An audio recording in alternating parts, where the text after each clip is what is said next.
Welcome to Staying Sweet, the podcast. Tune into my weekly podcast to hear me, Alice Bradley, delve deeper into building your brand and enjoying a luxury lifestyle. All while staying sweet, of course.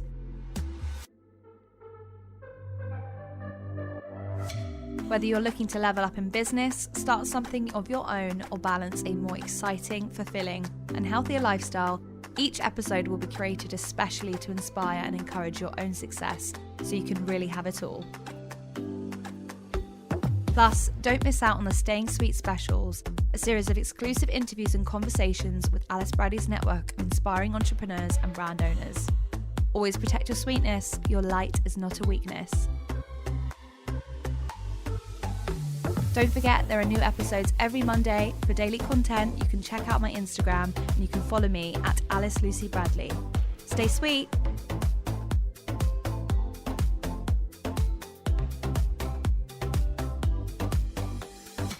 Welcome back to the podcast, my darlings. I am starting today's episode feeling quite excited to touch on this topic today because I feel like it's going to give me all the feels, all the travel inspo, all the excitement. Once again, I am going to be talking about what actually happens on a press trip, what goes on behind the scenes, what you guys don't see, and also how you get yourself on one, what you have to do to get to one, and also the difference between a press trip and an influencer trip, because I do think there are some disparities between the two. Like, I think they're very different, even though they offer the same sort of outcome. I feel like there are different elements to it, so you can really expect different things. But first off, let's start with some updates. I feel like I am really getting into the flow of 2022. My weeks are so booked up, the months are flying by.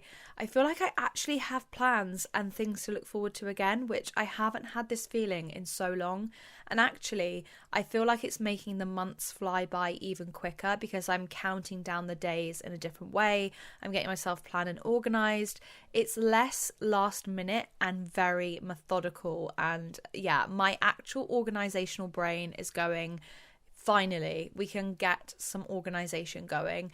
And yeah, it's just been really nice to sort out my months. I'm already planning my July and my August of 2022. Like, how crazy is that? But the months are booked and busy, and that has just been, do you know what? It's been my affirmation almost for this year, booked and busy.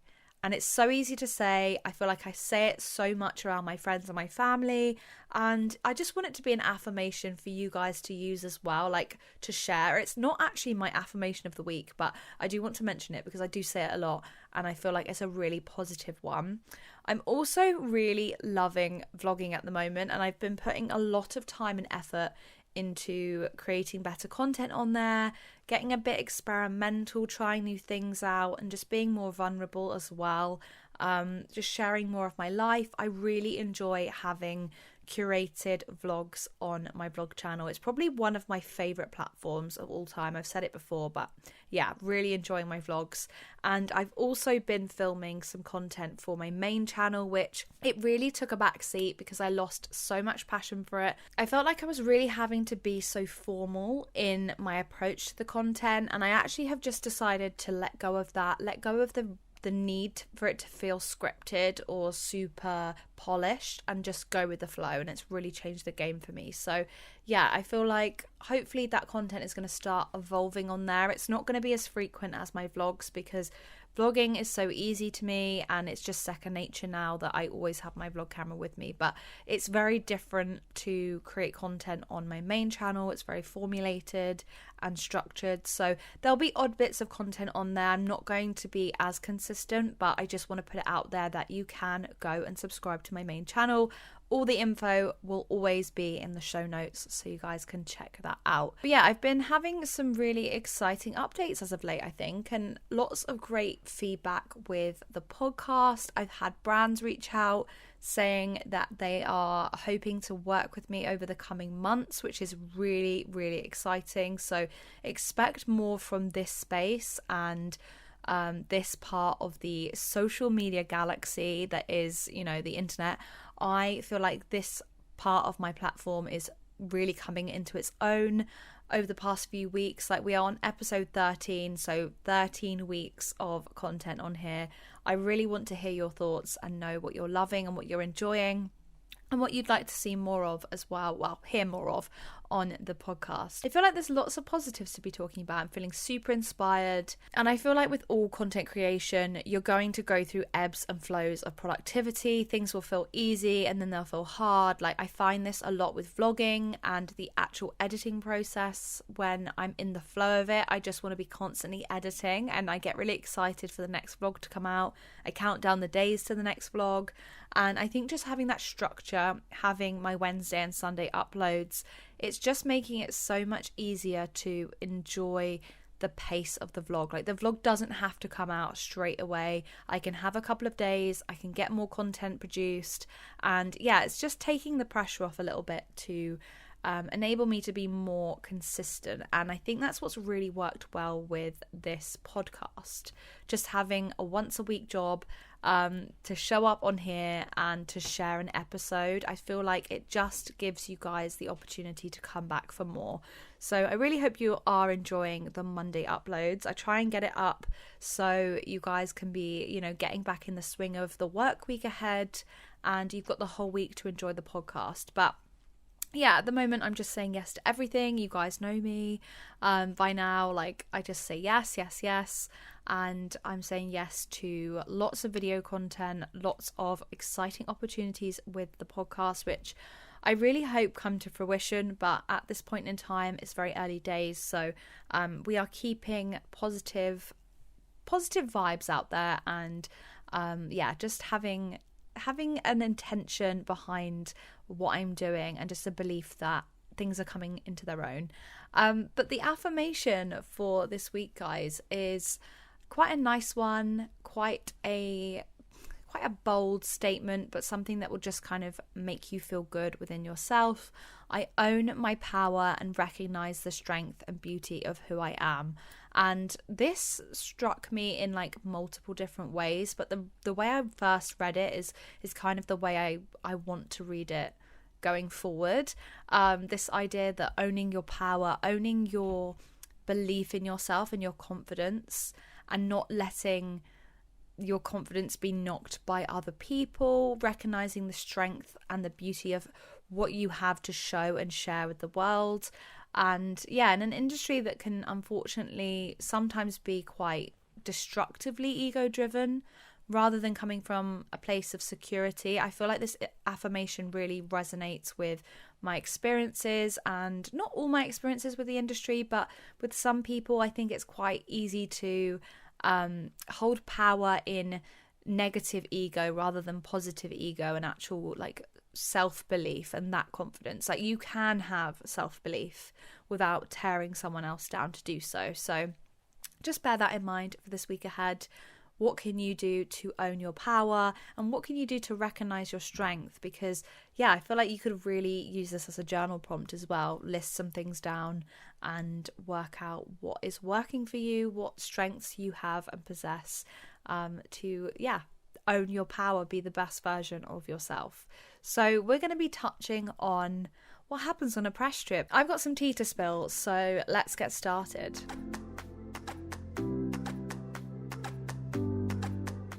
So let's talk about what a press trip is and how you get on one. I feel like it's a very unspoken area of being a journalist, even though it's probably one of the most prominent parts of being a sort of features writer or a travel journalist. You get the perks of travel and you get the perks of reviewing lots of different places. But basically what a press trip is a group of journalists coming together, typically from different publications and different areas of writing. They might be in print, they might be online, they might be doing something for both, but these journalists come together and are all on a trip.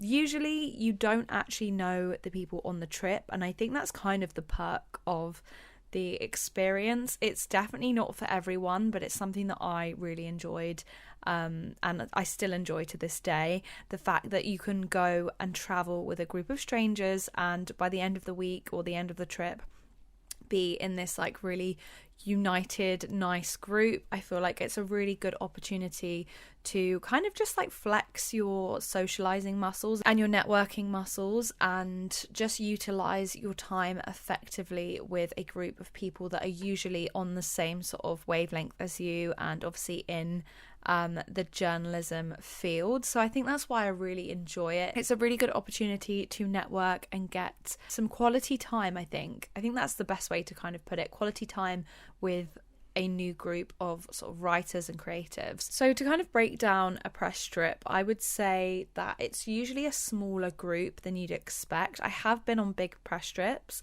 but those I find harder to connect with everyone just because it's not possible. I think my first press trip, there was, I think, a group of like maybe 13 or 14, possibly more people actually than that, but there was a lot of people on this group press trip, and actually there are a few people from that trip that I still keep in contact with to this day. So there's clearly a method to the press trip process, and if you make the most of the situation, you can really obtain good people within the industry. Just really enjoyed the experience from the get-go. I believe I was 18 actually when I did my first press trip, and my first press trip was with Absolute Vodka, and I had no clue what I was doing. I was sent, I think it was a couple of days shy of my 19th birthday, and I was sent to Sweden to review the new Absolute Elix at the time, and yeah, it was just really nice experience. I had no clue what to expect.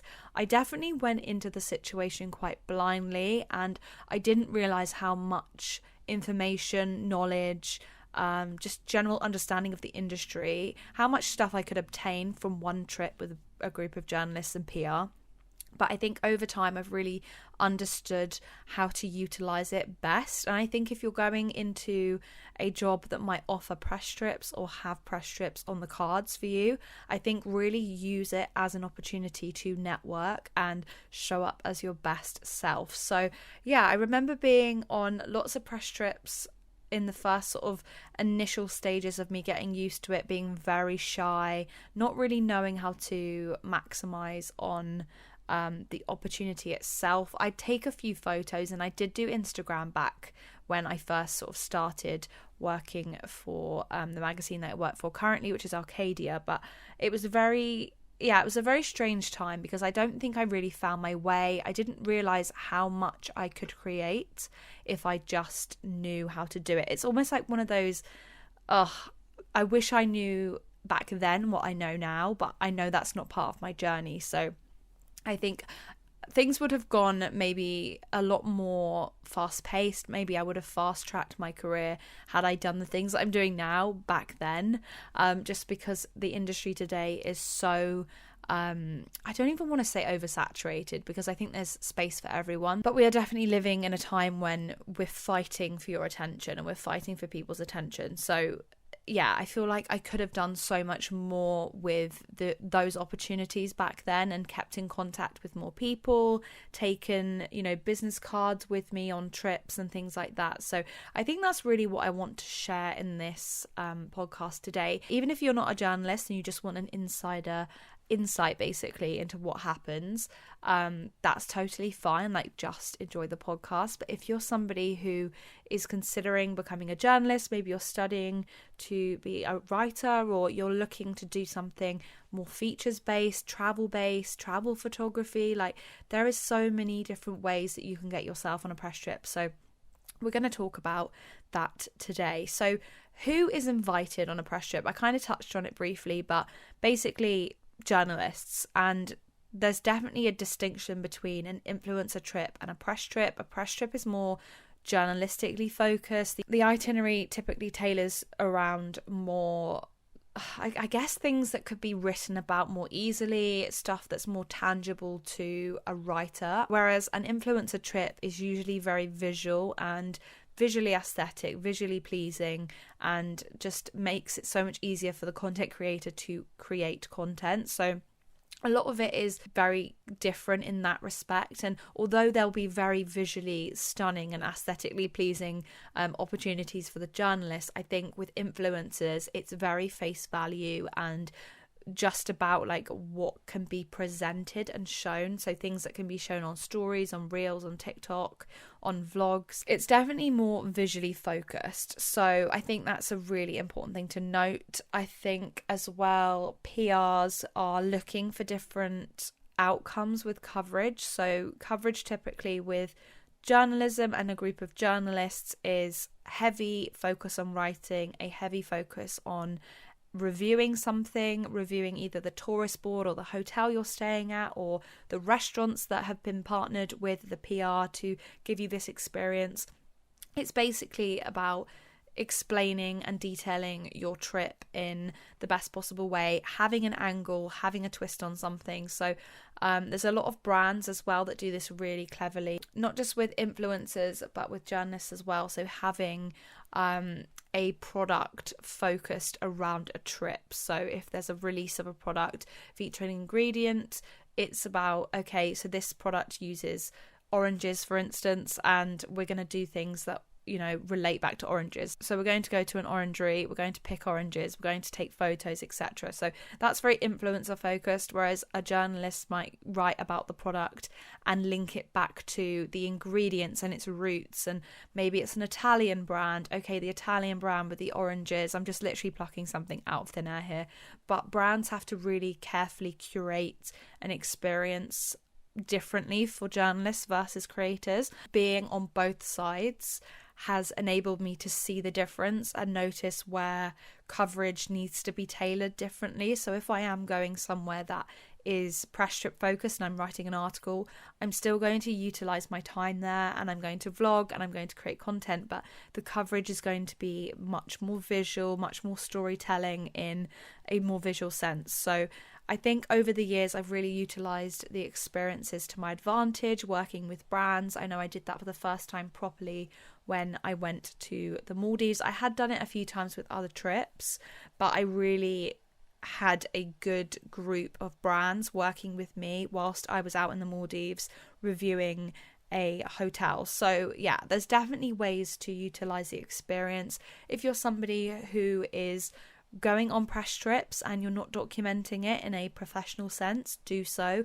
Share it on your LinkedIn, share it on your profiles, build your brand up and show others basically what you're doing, because I think people don't realize how many opportunities, how many crazy experiences you can get from being a journalist. So I'm very blessed to say that I am one of those people and I get to do that type of thing with my life and my career. But I would definitely recommend that you take the opportunity to do the most whilst you're in these situations. And I think even looking back with like the pandemic, I'm so glad that I documented those experiences in a more extensive way. Basically, that is how a press trip works. Who invites us? So who reaches out? Who plans the trip? Who organises everything? And again, this is the beauty of a press trip, guys. I usually, most of the time, 99% of the time, have to do nothing but say I'm coming along, and then I send an email with my passport details to the PR. So typically it's a PR that will organise the trip and will be working with either a tourist board or a hotel. Maybe one of the hotels is their clients, and essentially they organise everything from the transfers to the flights, the bookings, the reservations, the spa treatments, etc. Everything is done from their end, and oh my gosh, hats off to the PR, honestly, for being so hardworking and just having everything organised and together. Another thing that I've really learned from my experiences of press trips is the importance of an itinerary and having everything planned, because it really does make you appreciate having an itinerary. And I absolutely love when you get to a press trip and you turn up at the airport. It's like, I don't know, 4 a.m, 5 a.m, and you all meet the journalists that you're going to be on a trip with. You're kind of like apprehensive, like who is who and where are they from? I wonder if they'll like me. And you're just kind of, having coffee and just waiting for everyone to kind of get together before checking in, and your itinerary is handed to you. And that is just the most exciting moment, like having that physical copy, seeing what the final itinerary is, where you're going, what you're doing. You do obviously have a preview beforehand, but they obviously give you the finalized kind of overall itinerary once you kind of check in, you get there, and it's just so much fun. And yeah, there's lots of little elements that I love about press trips. I really enjoy the first meetings. I really enjoy getting to know people. It's one of my favourite things to do, to be honest, meeting new people. I love the experience of checking into a hotel and having a little handwritten note. I actually, fun fact guys, keep all my handwritten notes from hotels and PRs, just because I think I would just really want to look back at those moments when I'm a lot older and just see how many places I've been lucky enough to stay at. And yeah, I just think there's something really nice about having a souvenir that's very personal to me and personalised, and just sort of a sentimental element to the trip. So you know what I'm like, sentimental AF over here. But what I find quite interesting from all the trips is the differences in dynamics and the experiences you have with different people, different publications. It's really nice to broaden your horizons and just speak with people that you might not have the opportunity to speak with normally. I'm very blessed in that I network a lot and I meet new people and I have my group. I feel like I can do it very easily with social media and the content creation side of my business, but with journalism it's a lot more isolating for me because I'm not in central London. I'm not kind of at events as much, or networking in the same sense. I'm not sitting in an office writing up my articles. I'm solo at home in my pajamas or my gym gear. So yeah, it's quite a different experience when you then go out and interact for 5 days or 6 days or however many days you are on a trip for. And what I love is just how inspiring it is. And actually recently I went to Ellenborough Park Hotel, which is in Cheltenham, and one of the lovely writers that I was on a trip with, honestly, I'm so lucky to be surrounded by so many amazing women in this industry, but one of the writers, Laura, she was just somebody who was just not constantly working, but she was just so motivated, and it actually motivated me and was rubbing off on me. I found I wanted to get work done because I could see her working, and I'm definitely somebody who thrives around other people, and when other people are working it really motivates me. So yeah, I think I do quite miss the kind of office environment, but this is like an office in a new crazy way. Like, this is a remote office situation and it's really exciting. So yeah, I think the difference between a press trip and an influencer trip is, instead of sitting down and writing and being at your laptop replying to emails, you're going out and shooting lots of content, and I try and do a mix of both, but there's definitely different goals in mind. Journalists are less likely to create that content, so you've got to kind of go out and do things on your own. There's a lot of times when I've kind of asked favors, and everyone's been really accommodating when I've kind of mixed the two together. But on an influencer trip, it's just a different experience, I think, altogether. I think one thing that I love the most about the press trips is just how much you do.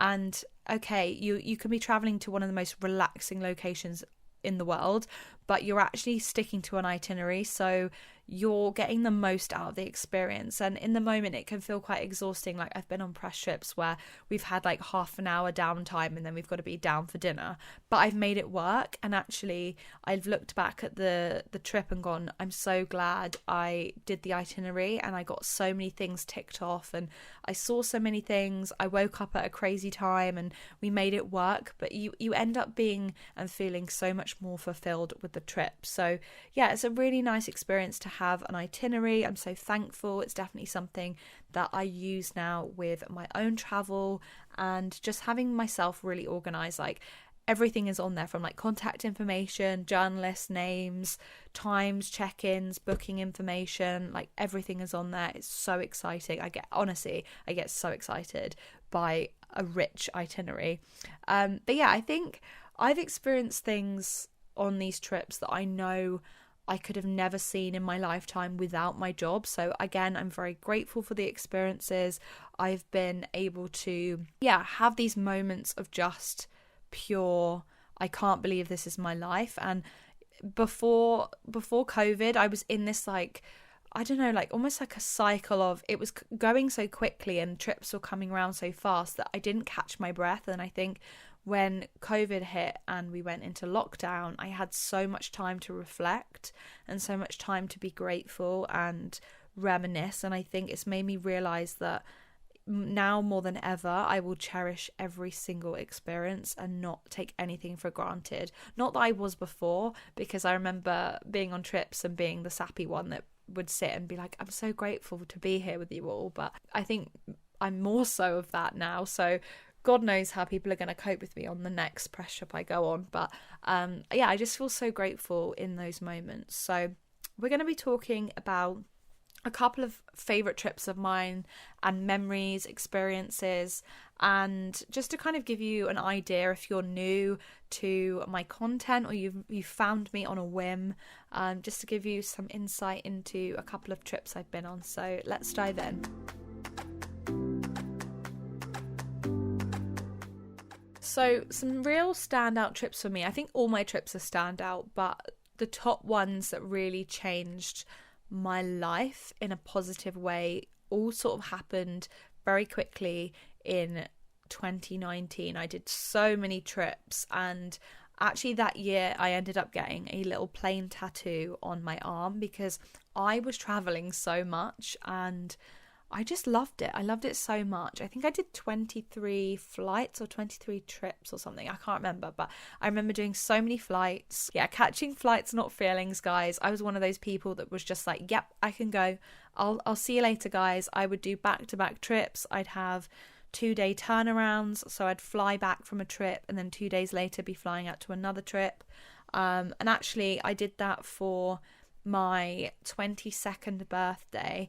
I had gone to Mallorca for a hotel opening, and then 2 days later flew out to Jerusalem and Tel Aviv. So I was there for my 22nd birthday. I flew out the night of my birthday and was turning 22 on the flight.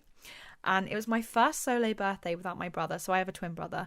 And yeah, it was a really crazy, surreal experience. But I remember kind of explaining it to my family and just saying, look, I have to do this. Like, I don't know when this is going to happen again. I don't know when this opportunity is going to arise to go to such an amazing location. And I'm so glad I went because I fell in love with Israel and just the beauty of Jerusalem, the religions and the colours, the food, everything was just so surreal. It was a very short trip. It was a couple of days long.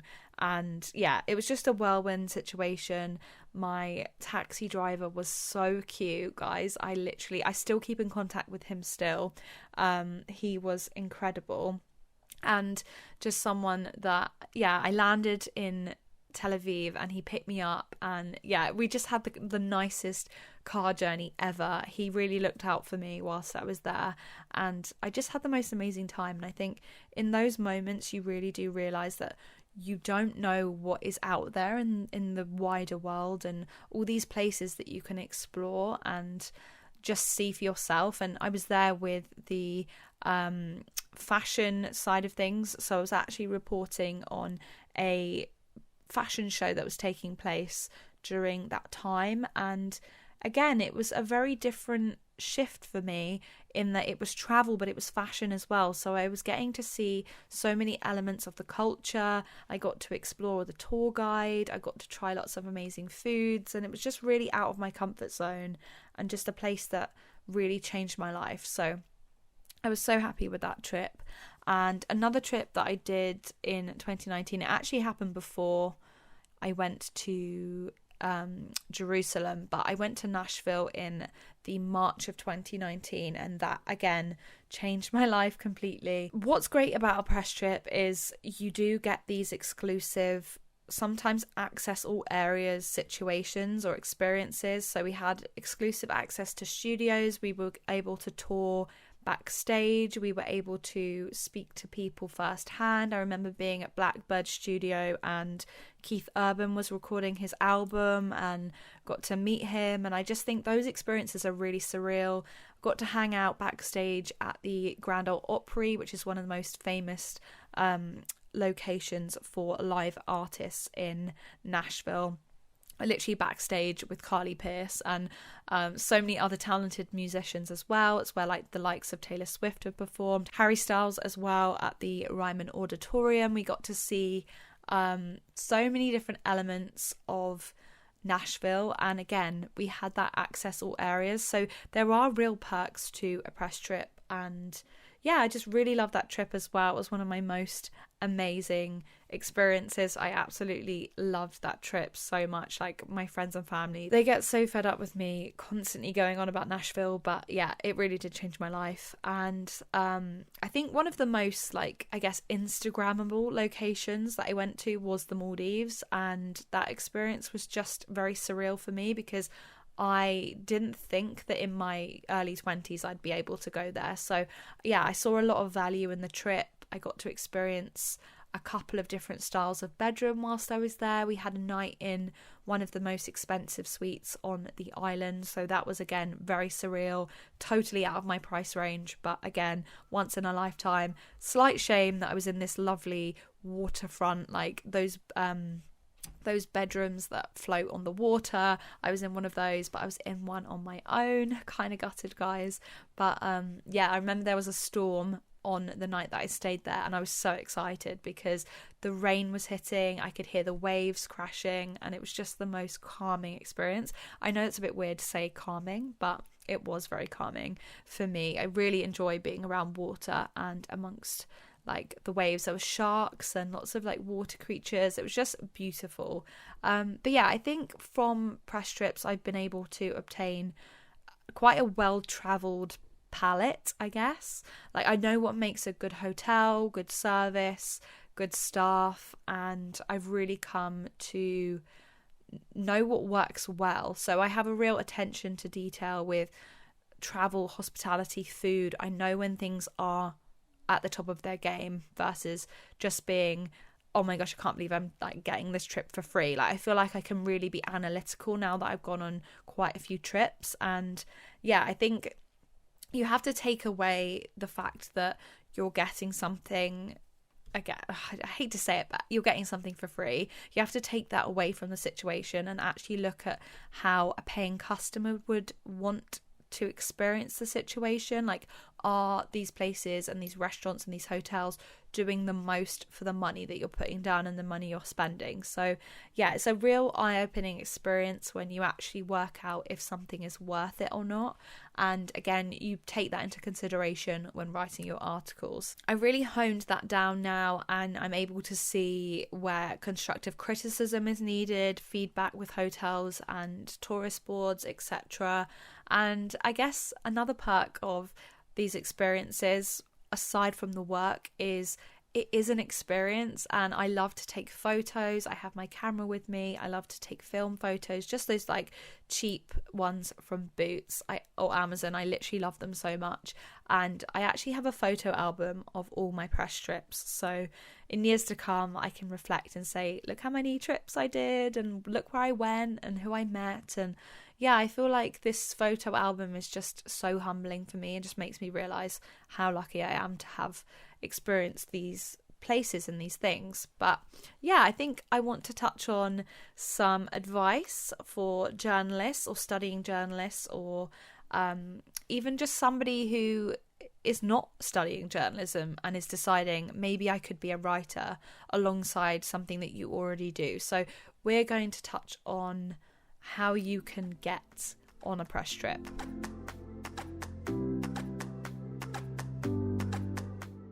So press trips are on the more exclusive side of things. So just to give you that disclaimer before I dive into, and here's how you're going to do it, because it's not going to be available for everyone, but there's going to be lots of different ways you can get in. And the top two ways is to go the journalism route or the PR route. The PR route is much more accessible if you're not a writer, but you have experience in marketing, maybe social media, maybe you have travel or hospitality experience. Getting into PR that way, and specifically travel PR, is where you'll want to go, because there's no point going into travel PR if you haven't got an interest in travel and you haven't got an interest in hospitality. You're going to be writing press releases and sharing information about hotels and attractions and things like that. So you've got to have a real passion for your clients, and I think that's where that's going to really set you apart. The beauty of the PR side of things is you're the coordinator and you're the person that is organising the trip with the journalist. So you typically have quite a lot of creative control in who you pitch out to, what journalists you get involved on the trip. Maybe you've worked previously with some other clients or some other writers that produce really good content or really good write-ups, and those are the people you're going to reach out to. Now, if you're wanting to get into specific PRs, I'll see what I can do. I'm saying this like I know who you are, but assuming I know who you are, DM me and we can have a chat about travel PRs that I would recommend. I know there's quite a few actually that are currently hiring, so I will pop them in the description and show notes below, because those people are actively looking for employees right now, and you could be the next person to host a press trip or host a client dinner at a lovely fancy restaurant. Like, it's all within your grasp. So I want to make those jobs accessible for you if you are interested, so make sure you check out the show notes. But if you're going down the PR route, that's what I would recommend. Look on LinkedIn, look and do your research with hotels that brands and magazines are talking about. So you can look at the big magazines like the fashiony ones in the travel sections, but you really want to focus on more independent magazines. So not to toot Arcadia's horn, but to toot Arcadia's horn, we have a really great sort of roster of clients and places that we've visited and explored and written about, and those clients are going to be attached to really good high quality PRs. So do your research, look and flick through physical magazines, look online.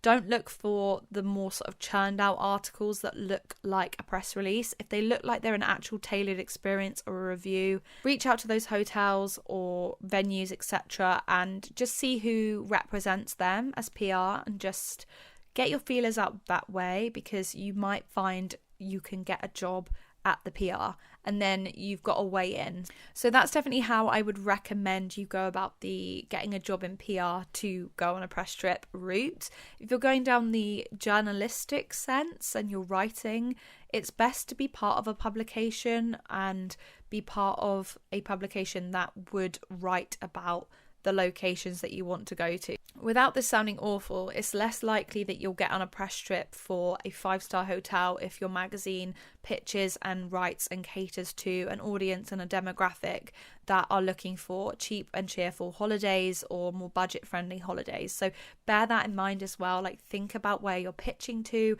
If you are a journalist, think about your contacts book. Who do you already know within the industry? You should by now have, a contacts book that is evolving and growing. And if you don't, get on to Facebook, get onto the Facebook groups, get on Twitter, start following travel writers and editors for the publications that you want to write for. See if they're actually offering opportunities. Just look for those people who you might be able to pitch out to. You never know. You don't get what you don't ask for. It's actually how I got my job at Arcadia.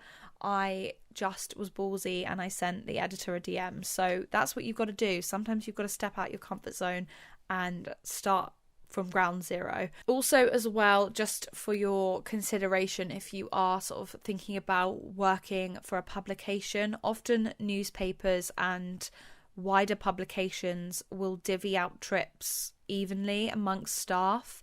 And from what I know in experience with other writers that have been on trips and press trips with me, they've said that they've had to use their holiday to go on these trips. So yeah, you do have to factor in different elements of this to your job and what you do, because if you are freelancing, it's a little bit easier. It's a little bit easier to do because you can just factor it into your schedule, which is what I tend to do, and I make the most of the trip with additional ads and other things that I can maximize on whilst I'm there in order to warrant me being out of the country or whatever.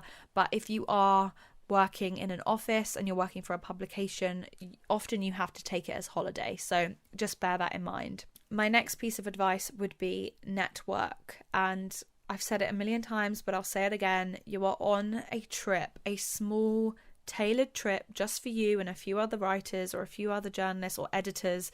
This is your opportunity to show what you have got within you, like what your potential is. So use it as an opportunity to ask, ballsy questions. Like I remember asking lots of editors questions, how they like to be approached for pitches, their best, experiences of press trips, crazy experiences. I like to know the tea. I like to know how people write and how long people take to write up a piece, say. And I found I've learned so much from asking those questions. No question is too small, guys. You can ask, what's your word count for the piece you're writing? And then you could ask, okay, how can I pitch to this publication? There are opportunities here. Don't take it for granted. Also, with this in mind, please do remember that the industry is so small. Be careful what you say to people, because the industry is small. People talk, and often you're talking about someone who knows that person. So just be super careful. Things can get misconstrued, things can get back to people. If it's positive, negative, whatever, you are representing, 1, the publication that you're writing for, 2, you're representing yourself, your own brand and your own image. Act accordingly. Like, there are opportunities where things can go not south, but just get really out of hand. And don't get me wrong, there are the fun parts of press trips, but if you're like excessively drinking and partying and, if you're getting people's backs up in that sense, then it can be a bit of a tricky situation. So just make sure that you're being as professional as you can be within reason. Obviously, you want to be fun at the same time.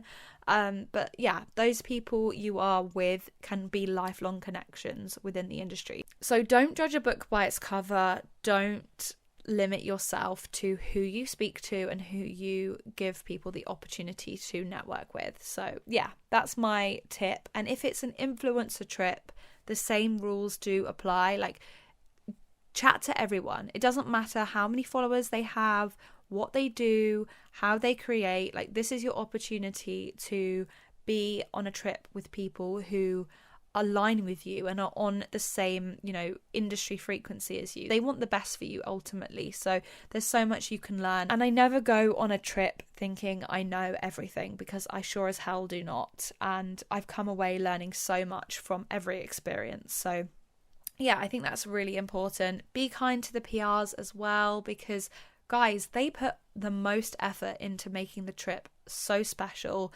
Be extra polite to everybody, like the PR, the person leading the trip. Be courteous, show up on time, don't be late. Like, all these things that just showcase who you are as a person, what your personal brand comes across as. It's so important and so integral.